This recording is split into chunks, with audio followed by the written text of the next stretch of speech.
Okay, welcome everybody. Welcome everybody here in Sydney and also everyone watching at home. And thank you for joining us tonight.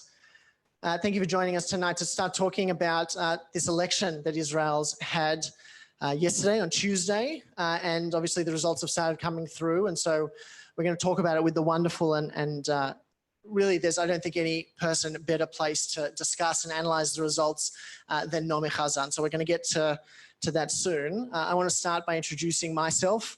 I'm Liam Getreu. I'm the Executive Director of the New Israel Fund in Australia. I want to start by acknowledging here in Sydney, obviously not for the people at home, but here in Sydney I want to acknowledge that we're meeting on the lands of the Gadigal people of the Eora Nation, and I want to pay my respect to their elders, past, present, and emerging.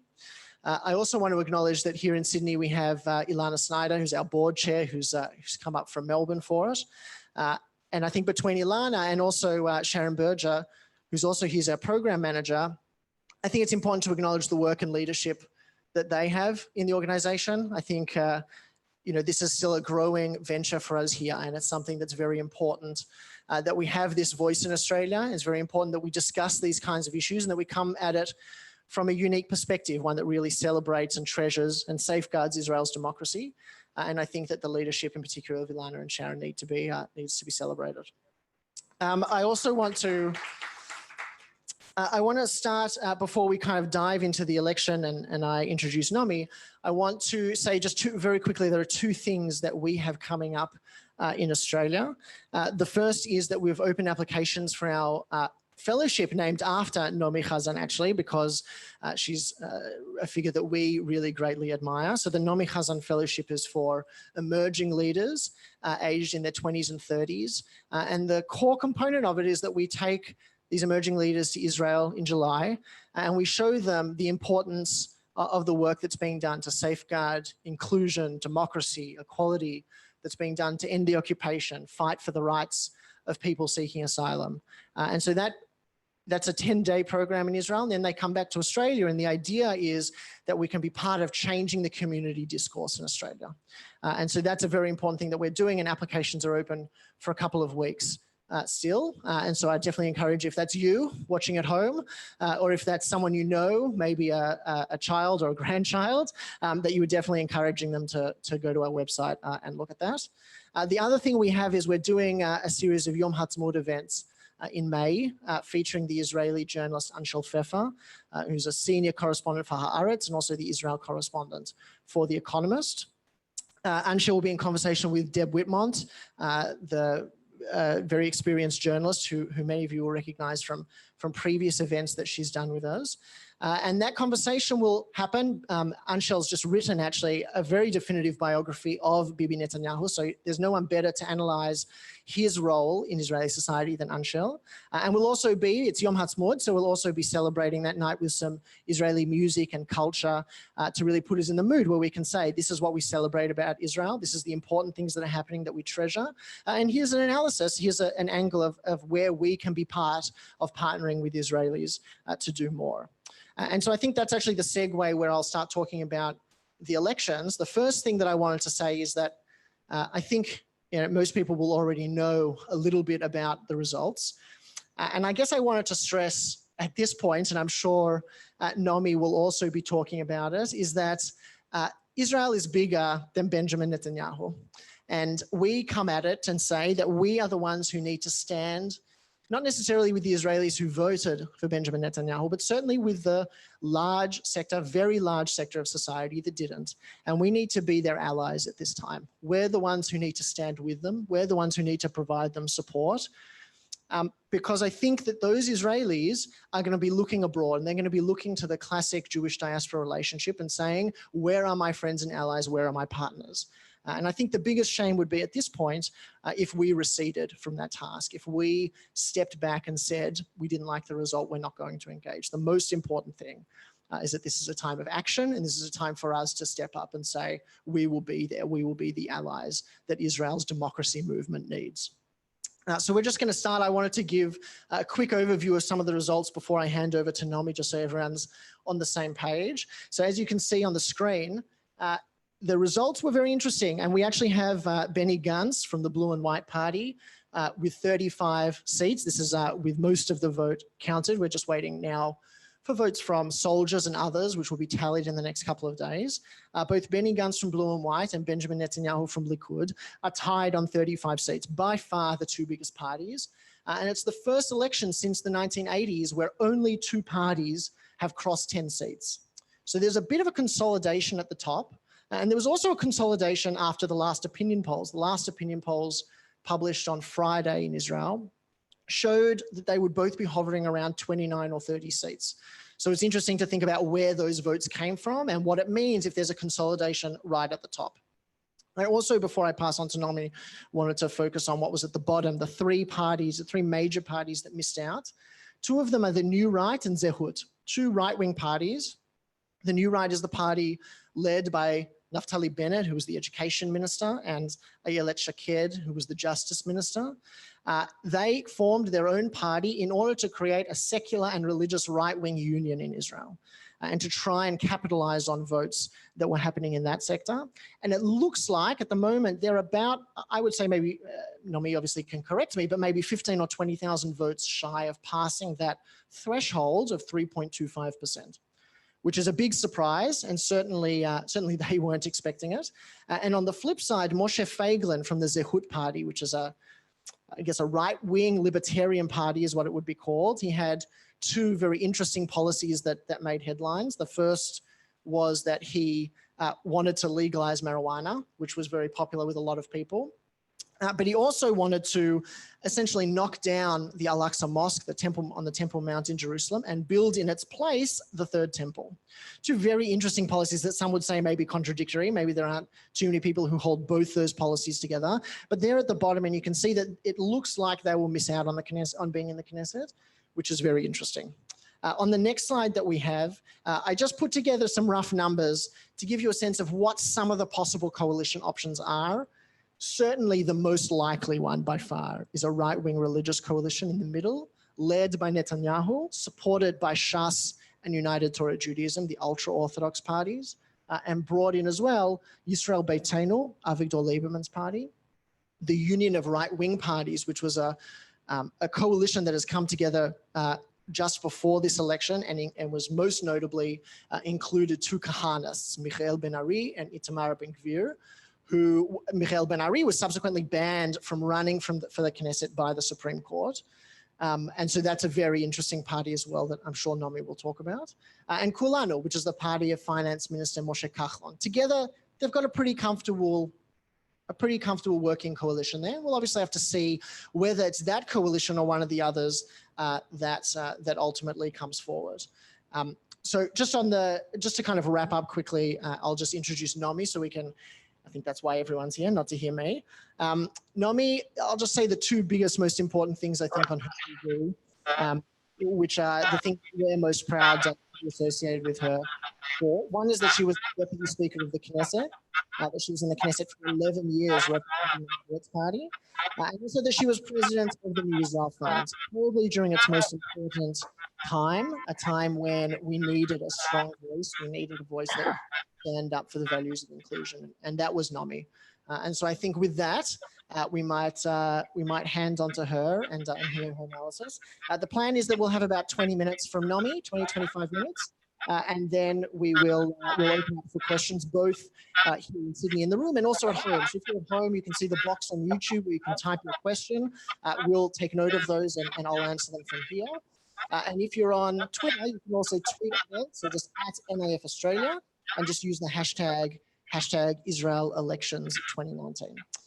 So with that, Naomi, thank you so much for joining us, and I'll hand it over to you. Good evening. Thank you very much, Liam, and good evening to everybody in Sydney. It's been a long night here in Jerusalem, so apologies for any lack of articulation or rhetorical powers after having been up most of the night. We're waking up to an Israel that we've sensed for quite some time, but now has, I think, much more substantiation than we imagined, or perhaps even than we hoped for. The results of these elections will be analyzed and commented on and discussed fairly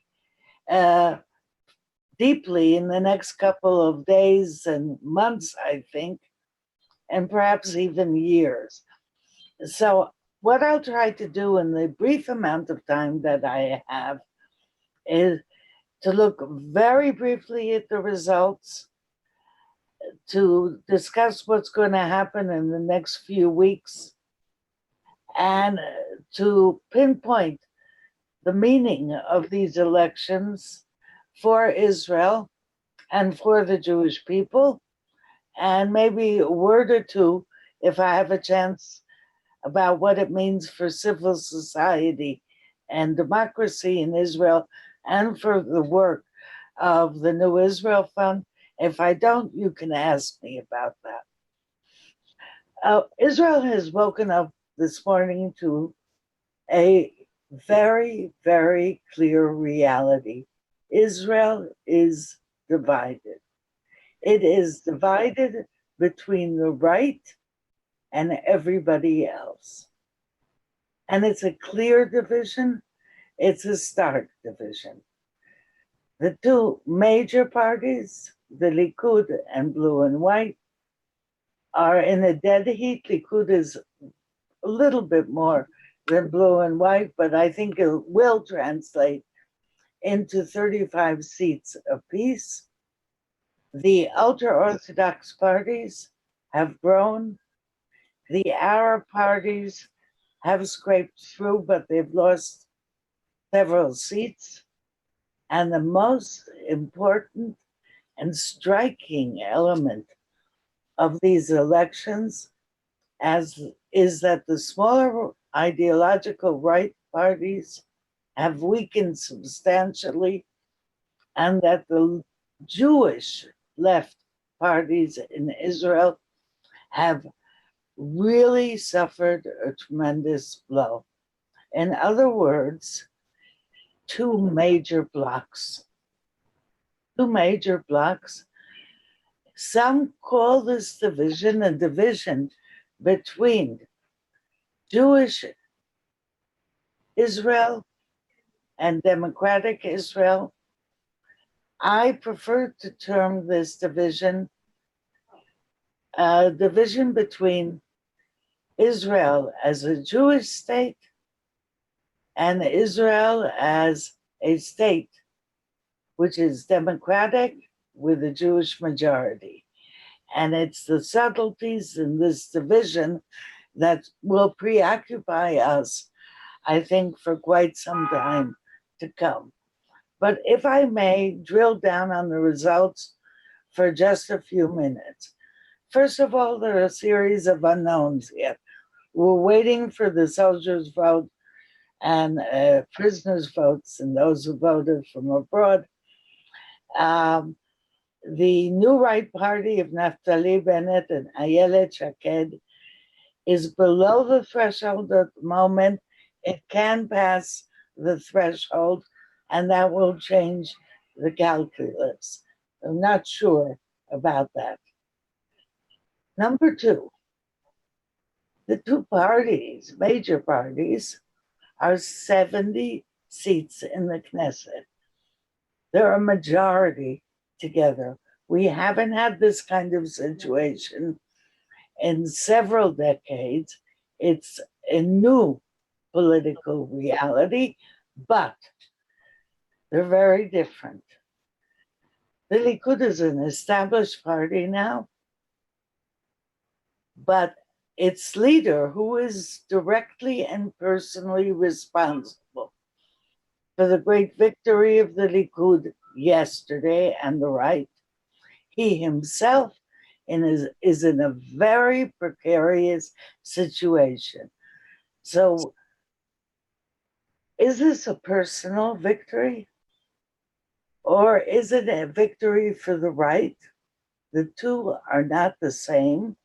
And given the fact that Mr. Netanyahu faces a hearing prior to indictment on charges of fraud, bribery, breach of trust within the next 3 months means that actually this distinction is important, because if he is not on the scene, is the Likud as strong as it is with Netanyahu?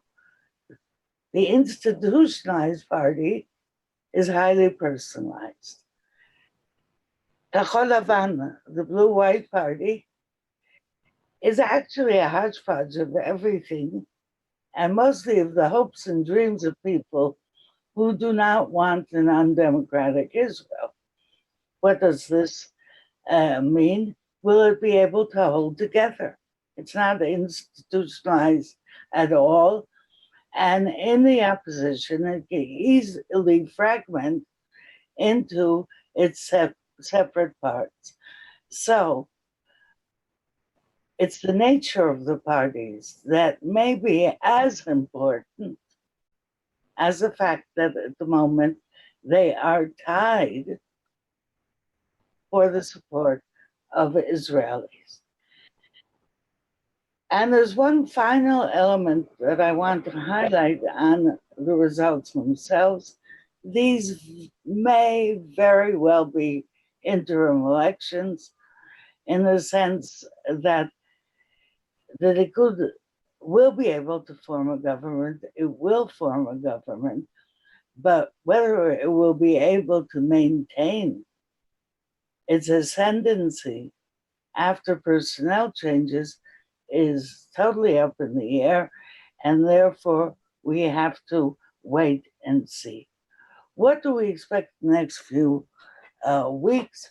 There is going to be a very, very intensive bargaining over coalition construction. The smaller parties that make the difference for a solid right-wing government are going to extort as much as possible in terms of positions, and it will be not very pretty at all. But we have to anticipate a right-wing government, and Netanyahu has said explicitly that there will be a right-wing government. So, moving on to the next question, what is the meaning, or can we begin to think about the meaning of these elections for the future of Israel? I actually think these elections are tremendously significant.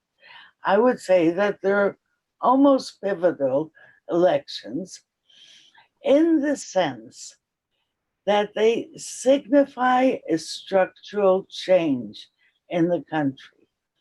And the structural change is that for the past 20, 30 years, Israeli politics has been divided between the right, the center, and the left. Look at the election results again. Look at them carefully. And what you see is a division between the right and, as I said, all the other parties. From a threefold ideological map, and of course, including the ultra-Orthodox and the Arab parties, but the Arab parties have always been part of the left. We're moving to a binary system. Israel is less fragmented, but far more polarized than it was in the past. And this structural change is reflective of Israeli society. The deep meaning is that Israelis themselves are divided. There may very well be two Israels that subscribe to different values. And one of the key questions is, how does one begin to overcome these divisions when the value base and the emphases are so different? Because we have to anticipate that the right wing government is going to put heavy emphasis on a Jewish ethnocentric hegemonic view of what Israel is all about, whereas the opposition, almost as strong electorally as the incoming coalition, is going to advocate a pluralistic, inclusive, open Israel. And therefore, one has to begin to anticipate a real tug of war with very few moderating elements in the picture. And this tug of war will revolve around several very clear issues. You've heard them, but these are real challenges in the near future. The first is the survival of Israel's democracy, not in the formal sense, in the deep sense. Equality, justice, liberty, and the survival not only of the values, but of civil rights and human rights, and of democratic institutions, especially the courts and the free press. I would venture also civil society. So that's the overarching challenge. And within that, we are going to have to anticipate fairly problematic legislation and policies on civil rights, especially the standing of the courts, and on the capacity to override court decisions by the Knesset. So the institutional questions here on human rights, civil rights, and the gatekeepers of democracy is a very real challenge. That's number one. Number two, Israel's economy is not growing as in the past. Israel has the largest deficit today that it had in decades. And the economic situation is going to deteriorate. And when that happens, inequalities grow. And therefore, one has to anticipate quite a bit of movement around social justice issues. Number three, right at the top of the list now, is the question of religion and state and religious pluralism. The ultra-Orthodox sector grew substantially. It is definitely the balance of power in the incoming government. And therefore, if there was some hope for a little bit of give on religion and state issues, it's not going to be that simple at all. Next issue, obviously, is the future of the territories and Israeli-Palestinian relations in general. I don't have to remind you that one of Netanyahu's promises was that he would annex all the settlements wherever they are. That's a paraphrase, a euphemism for talking about annexation in general, something that he has not done during the past 10 years as prime minister, and no Likud government did. I cannot begin to express how monumental a change such an act will be. And we've gotten a glimpse of it just in the past few weeks with the US recognition of the Golan Heights as part of Israel and the international backlash on this issue.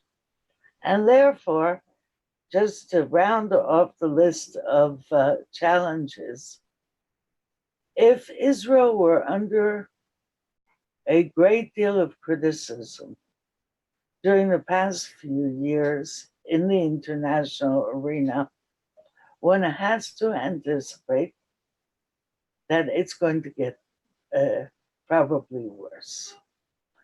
So, what are the implications?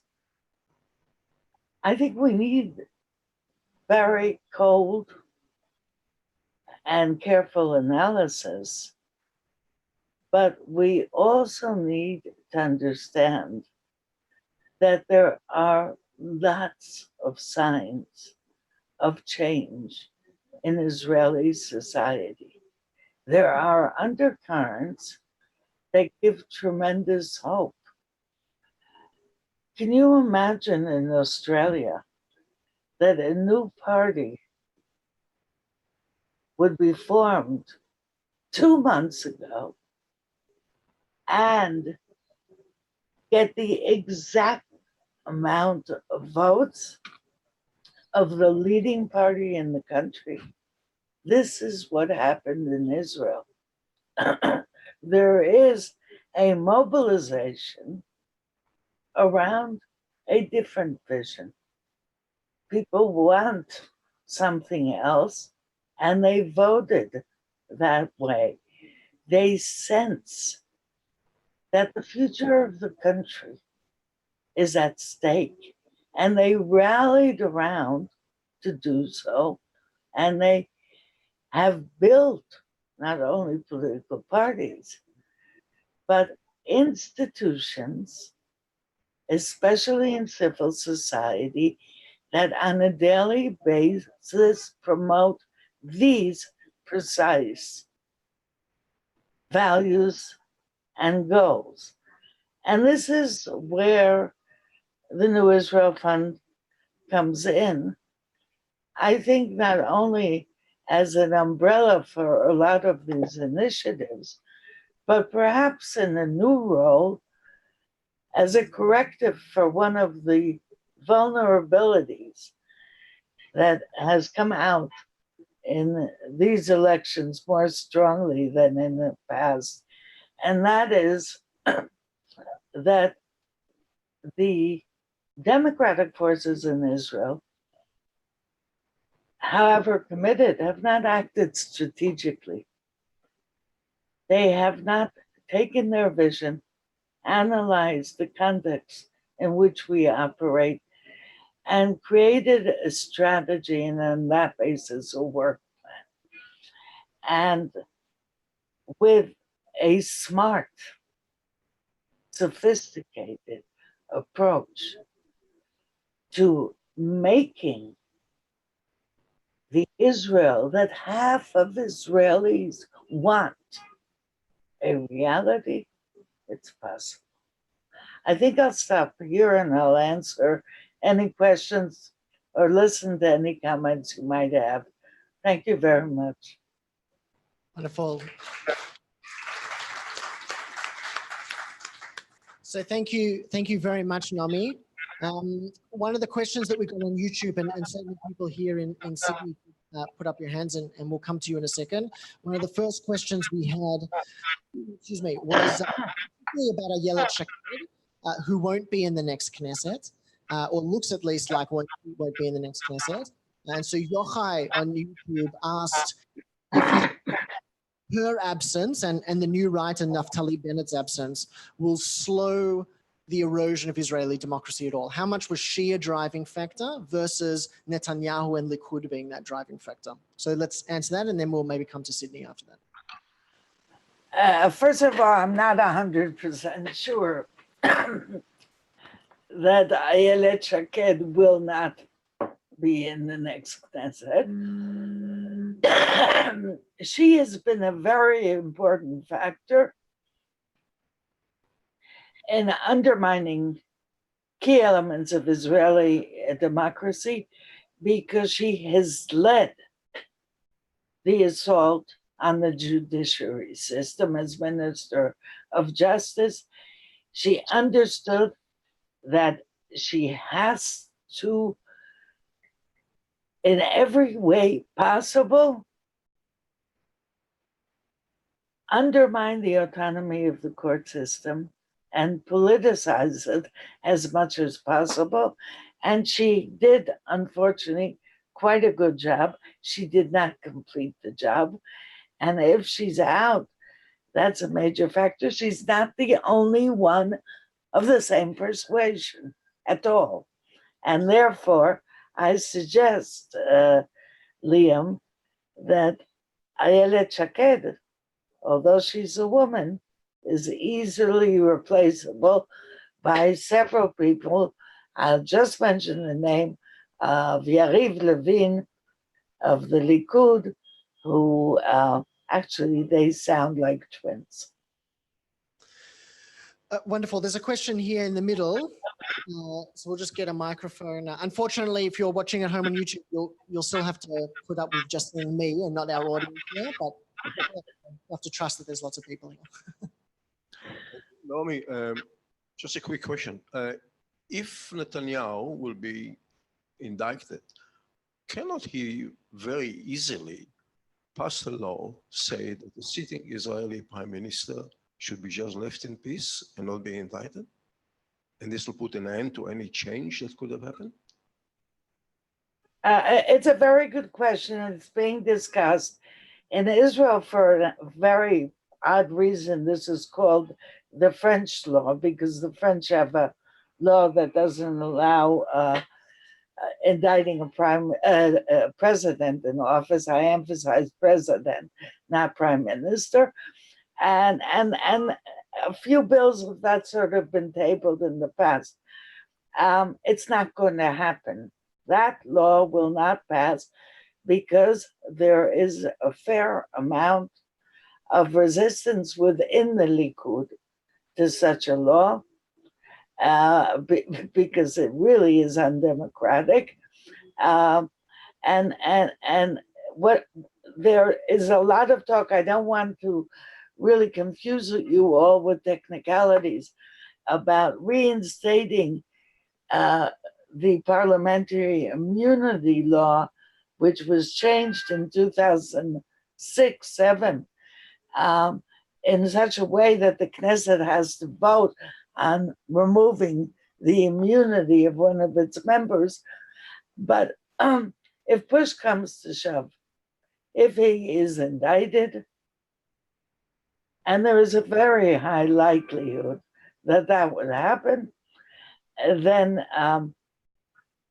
he will try to govern while in court. There is no reason why he has to resign if indicted. And therefore, this is going to be a very messy period. I'm not sure I transmitted that message strongly enough.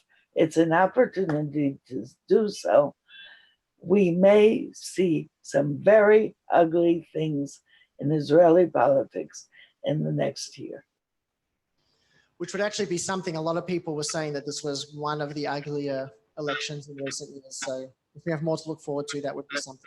One of the questions that we got on YouTube from a couple of people before we come back to the room, both Leon and Harry asked about Netanyahu's pledge or his commitment just a few days before the election to consider annexing either all or part of the West Bank. This was obviously a big carrot, I guess, to dangle in front of right-wing voters, maybe even to try to get them to be consolidated behind the Likud rather than small parties. So the question that they ask is how likely is that to happen? Will it mean that we could actually start to go ahead with this? What is Netanyahu going to have to cash the check of this pledge, I think is the question. Okay, I did refer to that promise. I think it was an important promise to get more voters to move to the Likud, as you mentioned. But I want to maybe question the premise of the question for a minute.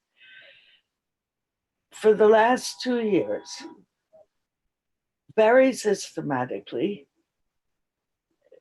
the present government has been actually annexing parts of the West Bank.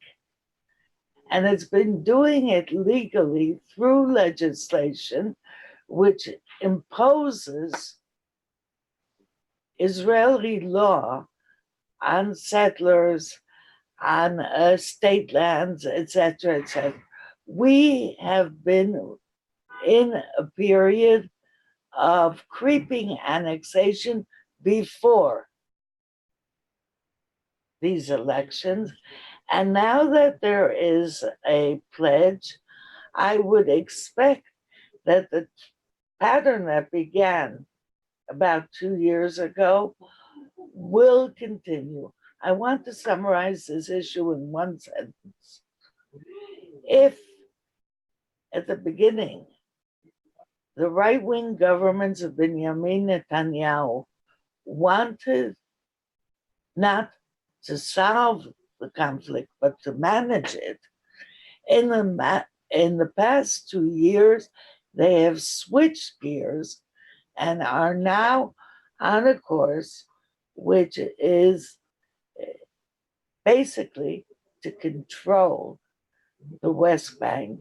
And that means one form or another of annexation.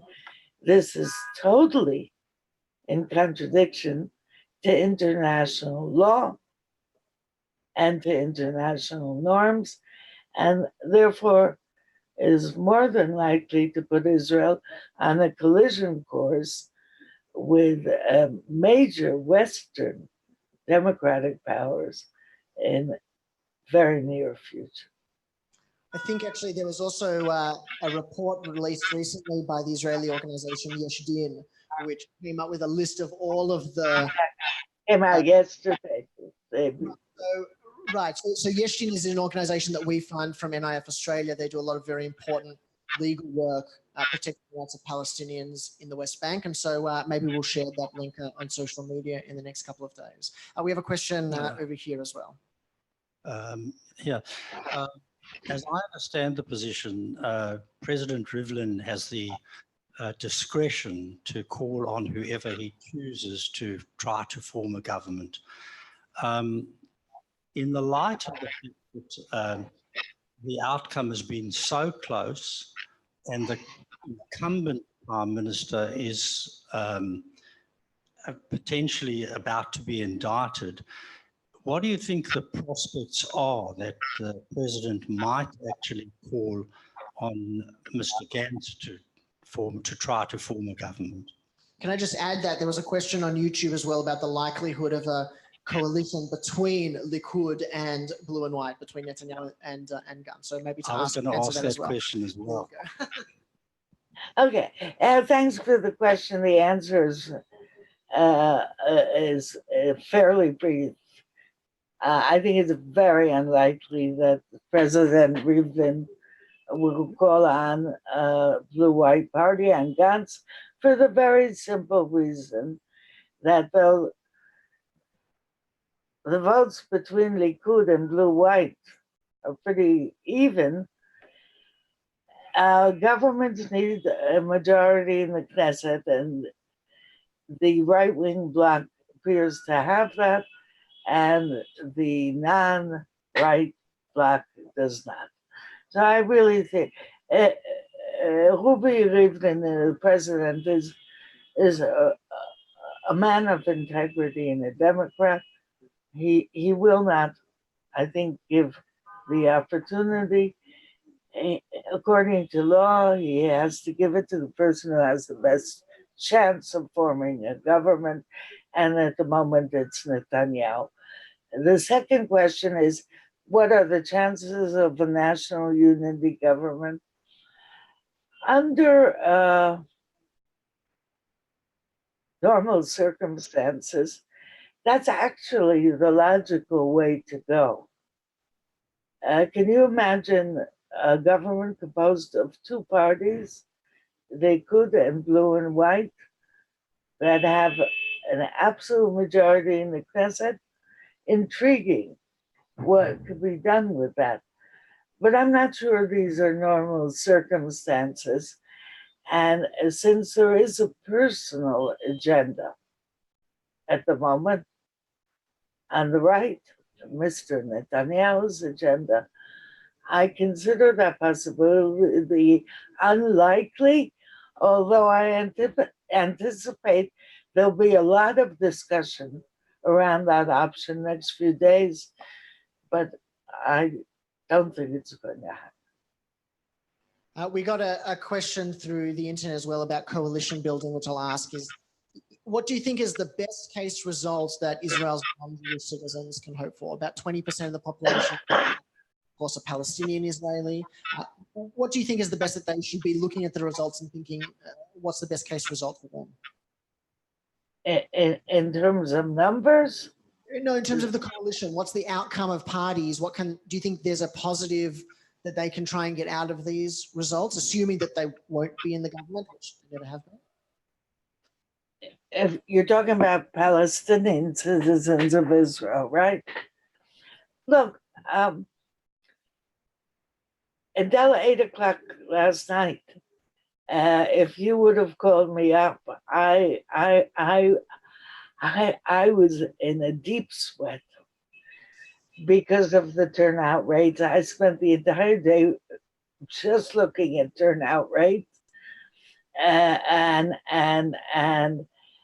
the level of in the Arab society in Israel was so low that it was almost tragic.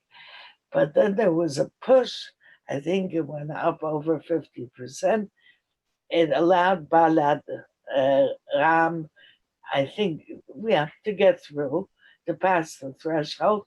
But the truth of the matter is that from a right-wing coalition, it will be very difficult for Palestinian society within Israel to anticipate very many positive moves. Don't forget, for the last 4 years, they have suffered racist, discriminatory, prejudicial, bigoted legislation, a discourse which is unacceptable in most democratic countries. It's even criminal in many countries. And although they did receive a great boost in terms of government allotments, the allocation of these allotments has not yet yielded the types of results that they anticipated. So these are not easy times for minorities in Israel. We have a question here.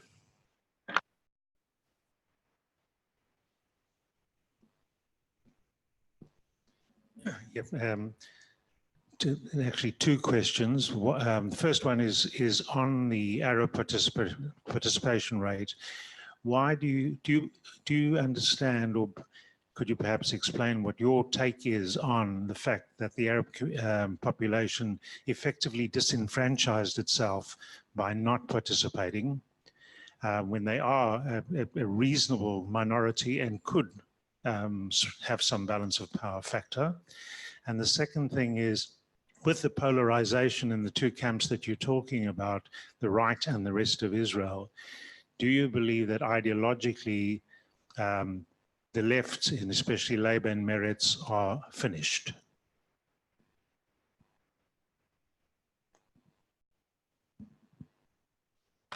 Hello? Yeah, did you hear our Labour? There was also a question online about, how do you explain the big drop in Labour's figures, and do you think that Labour and Meretz have a future, given that that their numbers are quite low and they'll be in opposition? Okay, There were two questions. I'll repeat them as I answer them for those who didn't hear. The advantages of technology. The first question related to why the low hour participation rates, and there are two very clear answers to that. It's actually quite easily explicable. The first answer is that the nation state bill, which does not include equality, was and is still perceived in Arab society in Israel as excluding them. In a sense, Arabs are hurt because they feel the majority of the Israelis have excluded them and they can't do anything about it. So that's reason number one. And reason number two, quite a few in Arab society in Israel are very upset about the split in the United Arab List into two separate parties.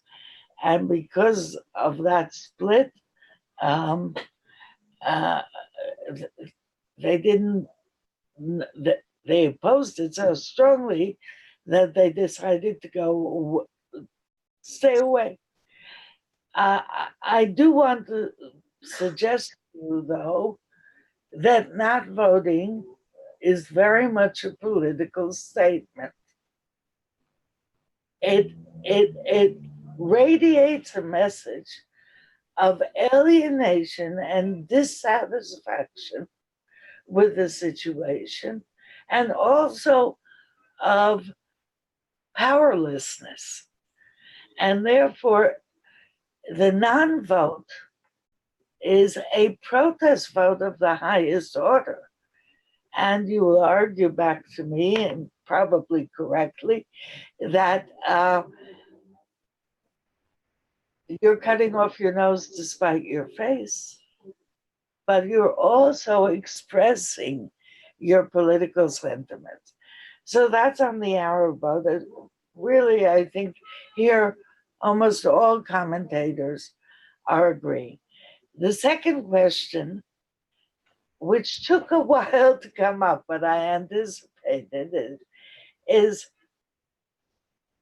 the left crashed in these elections. If you put Meretz and Labor together, I want to be generous at this stage, maybe 11 seats, most probably 10 seats in the Knesset. Together, the left in Israel collapsed in these elections. Why? Different levels of explanations, obviously. The first and the obvious one is people so much wanted an alternative to right-wing government and to Netanyahu that they literally streamed to the best, the alternative with the best chance, which is Gantz and the blue-white. That's an obvious reason. I don't have to belabor it. Number two, both Meretz and Labor, without going into too many details, ran very poor campaigns, really very poor campaigns. Number three, again, without going into detail, both Labor and Meretz in different ways ceased to stand behind the ideology of the left firmly enough to convince the public. But if I remove these layers of explanation, I come to, I think, what the main reason for the failure is. You can't be left consistently without keeping up with the times and without hearing what the population and the citizens are saying, what they're feeling, what they're hoping for, and adjusting to the end of the second decade of the 21st century.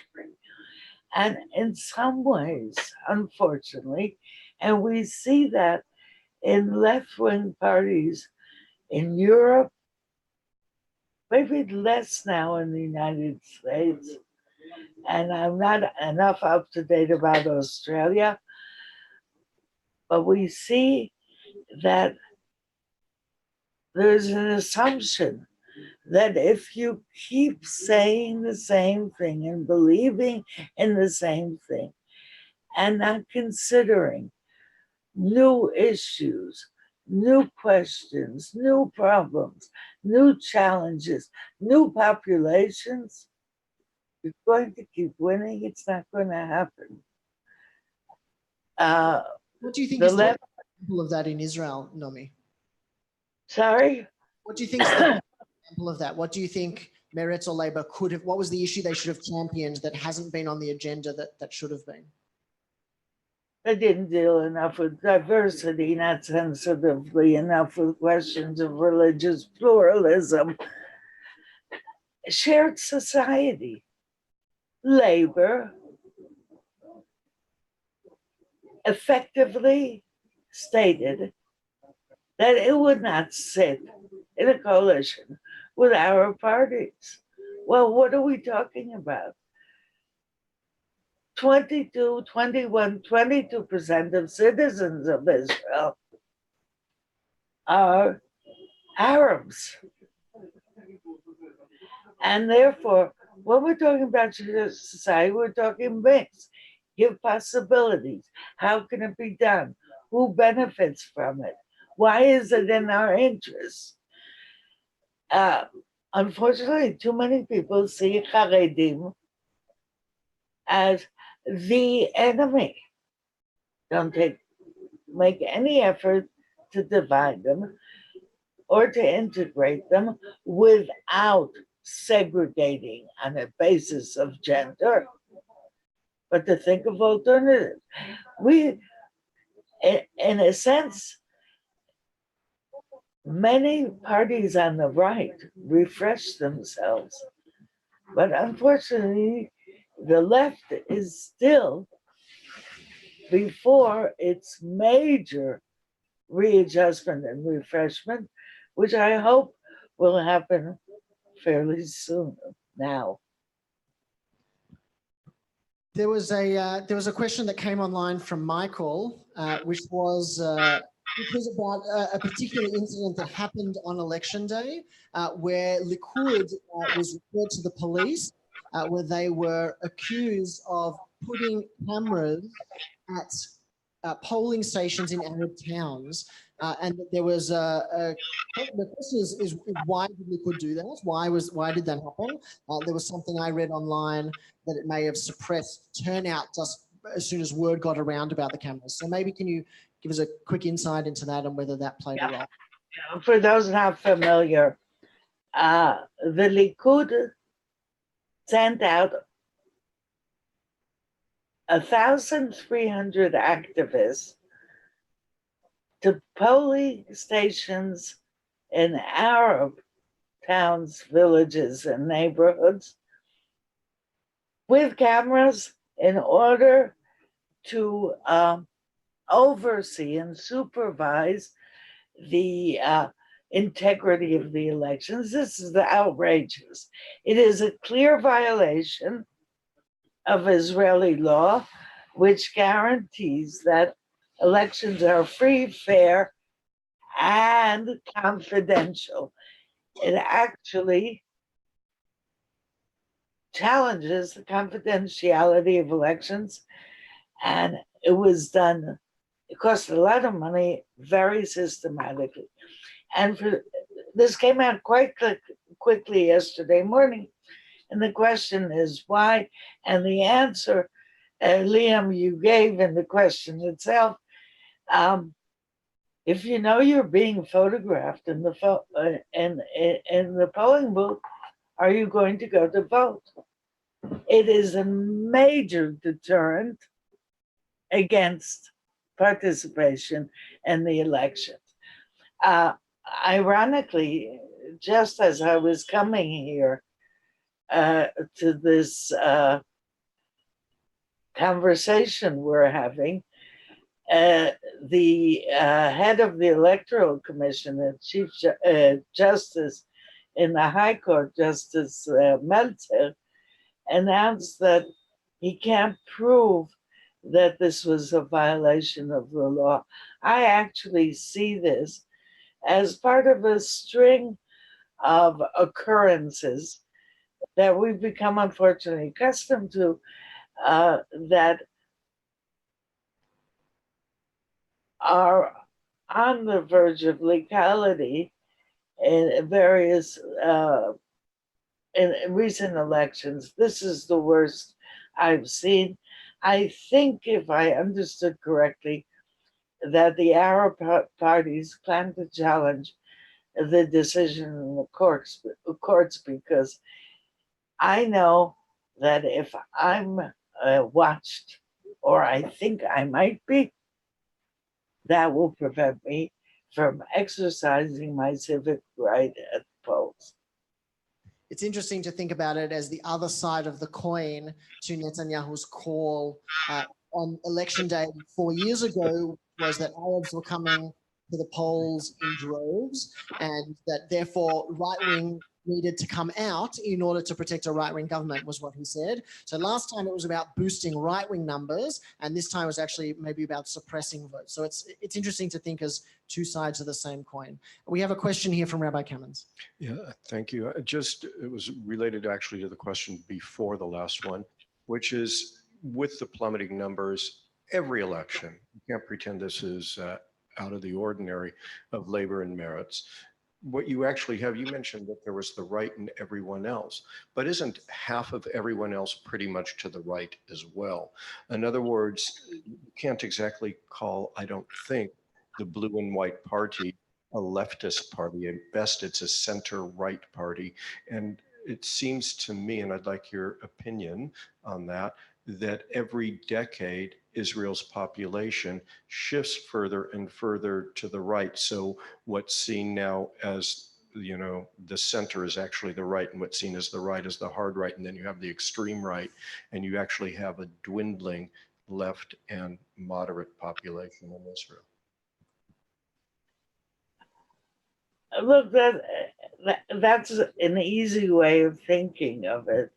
And there's a lot of evidence for saying there's a shift to the right. And it's true, half of Israel is right in one form or another.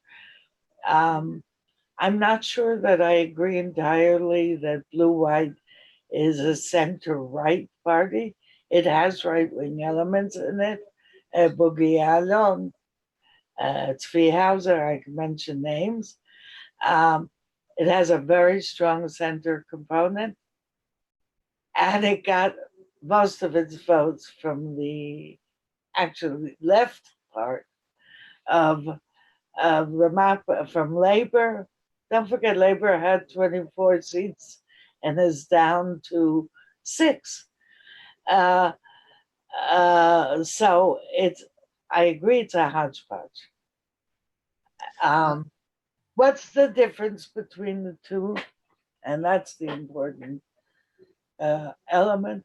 The difference between the two is that even the more right-leaning elements in blue and white are heavily democratic. Heavily democratic.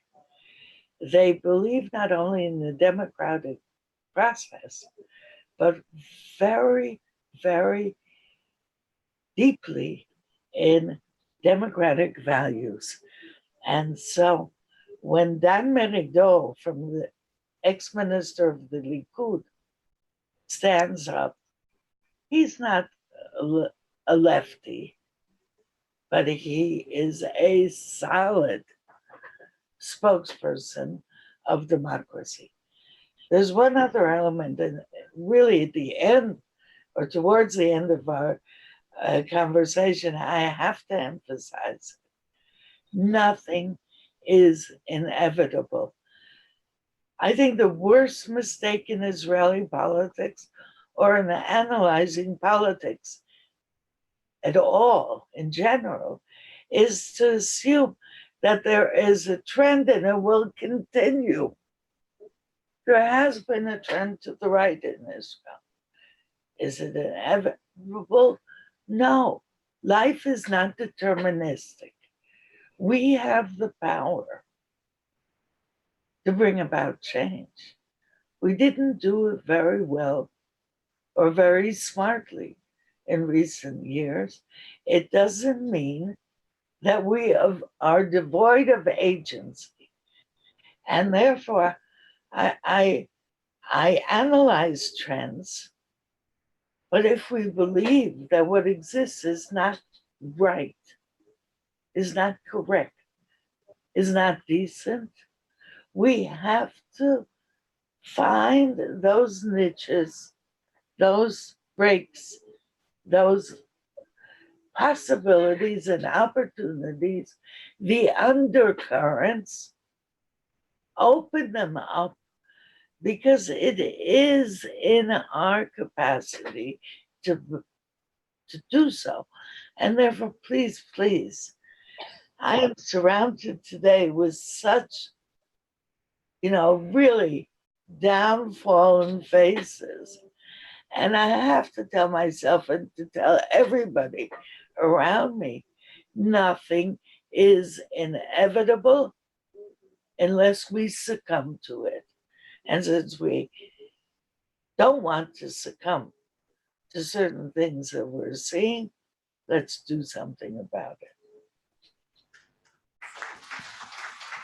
If we didn't have another 15 minutes, I'd say we'd end on that positive. But we'll definitely circle back to this because we have a few more questions. And if you're watching on YouTube, I definitely encourage you to type the questions in and we'll ask them. We have one more here in Sydney in the meantime from Ray. Yeah, Naomi, thank you for a wonderful exposition of an analysis of the election. I suppose my question does relate to the inevitable. And it's this: do you think that this election spells the death knell of a two-state solution? That's number one. And number two, could Netanyahu, being the rogue he is, keep the judicial system going for a number of years before he gets finally convicted or acquitted? Two very different questions. I'll take the second one first. I hinted already that I wouldn't put it past him to stay in office while appearing in the court.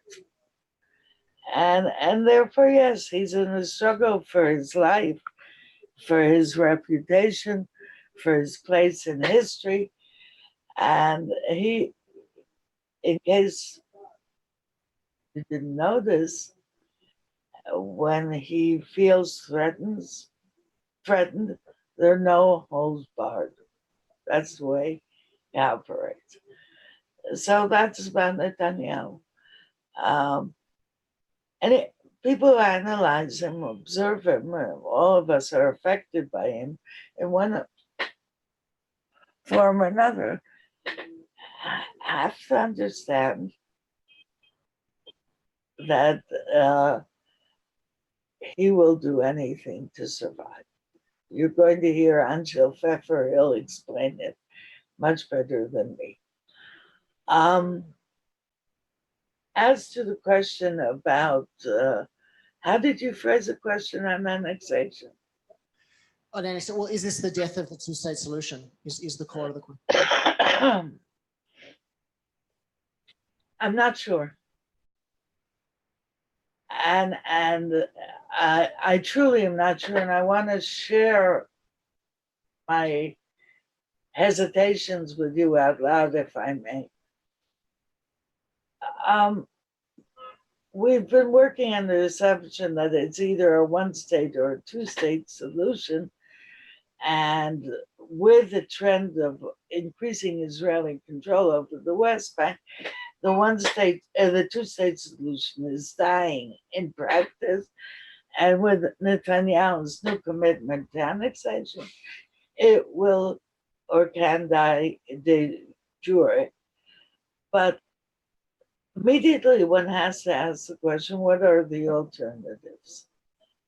And the assumption is that the alternative is a one-state solution with realistically Israeli control over the entire territory and over the entire Palestinian population, which is almost as big today as the Jewish population on the land. This is a contemporary form of apartheid that undermines actually Israel's existence in two senses, both as a state with a Jewish majority and as a democratic state. Is that a viable alternative for people who have been promoting Zionism as the homeland of the Jewish people and Israel as the state of all its citizens? It's not a viable option. So one may say this is the trend. I'm not sure it's what many Israelis want, including quite a number of Israelis on the right. So if you can't have a two-state solution, and you can't have a one-state solution that I described as unacceptable and untenable, what's left? And here, we're going back to some really interesting questions of different forms of a two-state solution. And there's a lot of really interesting and I dare say exciting thinking about a two-state solution which involves open borders and some shared institutions as well. There's a lot of talk about confederalism, federalism, etc. But I want to point out that any confederal or federal kind of solution is based on the two-state notion, but it's not on separation, but actually on interaction and interdependence. So perhaps a much more interesting direction that we're seeing today is rethinking the two-state option, not as a divorce, but as a long-term amicable relationship, and that can work itself out in different ways. We have another question here in Sydney. We're going over here, please. Hello. I also thank you for your brilliant analysis. I'm interested in Mr. Netanyahu's choice of companions in recent times, and his great buddy the other side of the Atlantic Ocean, who is very well supported by the Christian evangelists, who number many, many, many millions. And their view of what a Jewish state actually means, and whether you have any comments about that in view of the fact that Mr. Netanyahu now might consider himself in a strong position. I thought you were going to go in a different direction because just one short comment. Mr. Netanyahu only trusts himself and his family. He made that very clear in his victory speech last night. So in the Israeli context, think about that. But you're absolutely correct. One of his strongest cheerleaders and companions has been President Trump, and a great source of Trump's backing has been the evangelical community in the United States, and the evangelical community is very pro-Israel. It's just not clear that it's pro-Jewish. And that's a very important distinction.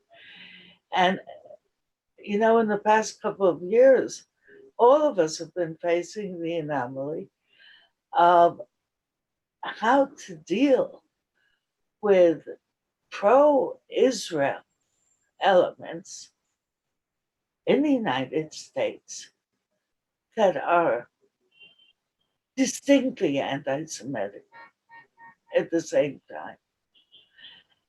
And I feel, frankly, quite embarrassed by some moves of this government who have indirectly condoned anti-Semites because they embrace Israel.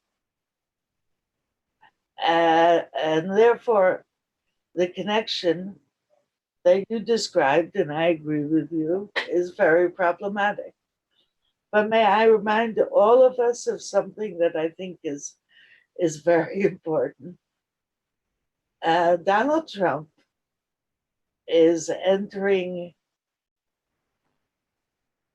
a new presidential race, and there will be elections in the United States next year. Next November, a year and a half from now. It's not so far away. And if the midterm elections are any indication, with a determined pushback of the Democratic Party, he may not be in office in a year and a half. And some of that connection between Trump and Netanyahu, it's almost a symbiotic relationship, will no longer serve Netanyahu well. I'm not sure it has served Israel well in the last 3 years. I mean, you want to talk about nothing being inevitable. I think lots of people would have said when Trump was elected that heralds a new age for the American right. But like you said, the midterms give us hope that things can change in a year and a half, and already things have begun changing there. I think we can look and hope and see that hopefully in Israel things will start to change as well. With that, I think we're going to wrap up and say thank you. So I think the first thing we have to do here is give a big round of applause for Naomi for joining us.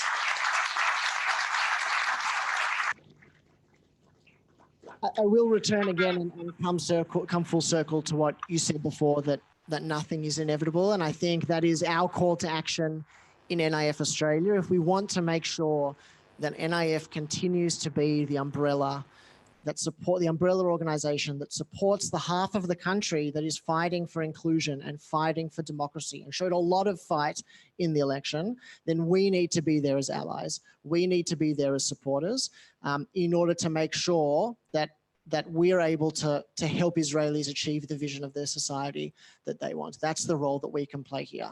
And dare I say, there's never a better time to think about how we can support our Israeli allies than with just 6 weeks before the end of the financial year, as we start to think about where our philanthropy can go. I think NIF, obviously I'm biased, but I think NIF would be a wise choice for people to support and to say, particularly at this moment, just recently after Israelis went to the polls, that we can say we are there to support the Israelis who share our vision of a tolerant and inclusive Israeli society. So with that, thank you again, everyone, for joining us both in Sydney and at home on YouTube. We'll be continuing to update you with our election videos. We'll do another one next week to update you on how those coalitions are going. We've had almost 25,000 views of those on Facebook. So thank you everyone for watching, and we hope that you found them interesting and informative. And of course, stay in touch with us both through the Naomi Chazan Fellowship, which we have going soon, and also the events that we're doing for Yom Ha'atzmaut with Haaretz correspondent Anshel Pfeffer. Thank you everyone again for joining us. Thank you again, Naomi, and we'll see you again soon. Thank you.